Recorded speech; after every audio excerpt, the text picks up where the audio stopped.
In today's gospel reading, we have this account of someone in the crowd saying, tell my brother to divide the family inheritance with me.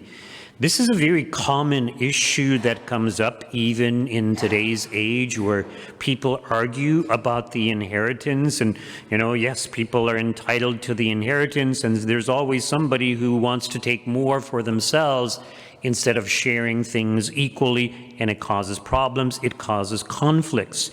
And notice how our Lord, he refuses to act as a judge or arbitrator over this case, and there could be many reasons as to why he refuses to do this, but he indicates the primary reason. And basically what he's telling us is, so often we are concerned so much about worldly things, including worldly possessions. And so he's saying, be on guard against all kinds of greed. Be on guard against greed. Why? Because when we are greedy, we want things of this world. We want to possess things. We want to have control over things of this world. We want to make our lives more secure, more stable, more comfortable. And so our Lord is saying, well, it's kind of like this parable that he gives us. Here's this guy, he's got all this grain, and he builds bigger storehouses, and he thinks, oh, I can just relax and enjoy my life now. And this is what a lot of people desire.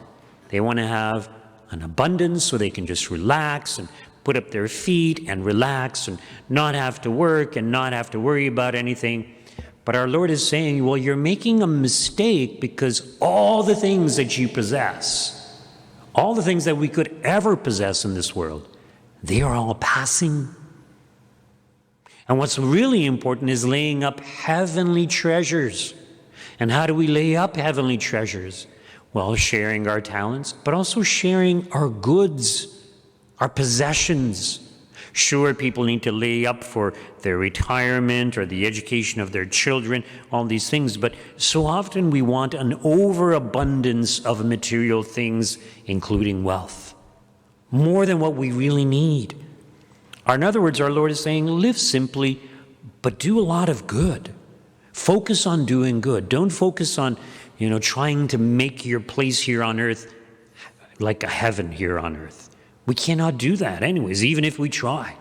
So instead, lay up for yourselves heavenly treasure. What does this entail? Well, putting God first and, trying to be at the aid of our neighbor.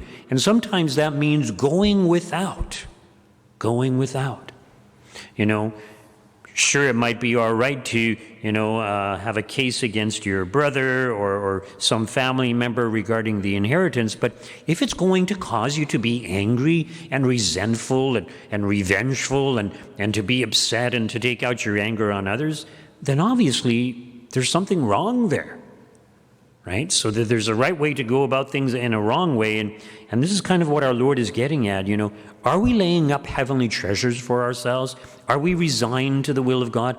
Are we willing to accept God's will for us no matter what? Do we trust in God no matter what? Whether we are well off or not so well off. And yes, there are some people who are very poor, who struggle, but think of the story that our Lord gives us, which might be actually a natural story and not just a parable, but Lazarus and the rich man. So the rich man feasted sumptuously every day, and the poor man Lazarus was just hoping to get scraps. He was, outside and covered in sores, and even the dogs came and licked his wounds, and in the end they both die. So the poor man who suffered, who trusted in God, even though he was deprived of so many goods in this world, and he one could argue he had a right to have the rich man share his food with him, but he ends up in the bosom of Abraham. In other words, he's in the place where the holy ones go. And the rich man ends up in hell. So what good is the riches? What good is it to enjoy this life if you end up in hell? It's worth nothing. So let us do what we can to lay up for ourselves heavenly riches. Instead of being greedy for worldly things, let us be greedy or desirous of heavenly things, heavenly riches.